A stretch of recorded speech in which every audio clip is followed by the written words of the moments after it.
Are you looking for an effective way to train your back and you're wondering if pull-ups or chin-ups will serve you better? In this video, I'm going to go through if pull-ups or chin-ups will be better at training your back. Plus, at the very end of this video, I'm going to share with you one more variation that you might have tried or even heard of, so make sure you stick around for that. Alright, so let's dive straight into it. Pull-ups and chin-ups both train the back, so the lats, the lower traps and the biceps as well, but just to different extents. So chin-ups will be training the biceps a lot more, so they're going to be way more bicep dominant, while pull-ups again will be more lat dominant. So between a normal chin-up and a regular pull-up, pull-ups will be more effective at training your back by all means. But like I said, there's one more variation that you might not have tried before. That's going to be a sternum chin-up. So a sternum chin-up is a chin-up variation that was made popular by Charles Poliquin.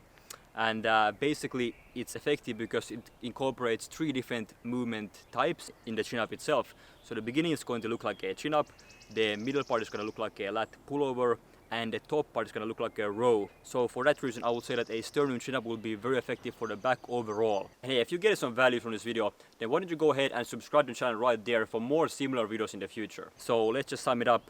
When it comes to a normal chin-up and a normal pull-up, a pull-up will be a lot better for training the back. You can get better results doing pull-ups for your back, so for your lats specifically. But when it comes to training the back overall, I might lean towards a sternum chin-up. But again, as usual, we want as much variety as possible, so let's go with both pull-ups and sternum chin-ups. And of course chin-ups as well, but more for the bicep part of training in that case. And hey, now that you know that sternum chin-ups are an absolutely amazing exercise, then I recommend you have a look at this video right here that's going to teach you a more detailed breakdown of how to perform sternum chin-ups. And subscribe to the channel for more tips on how to build a warrior body with primal training.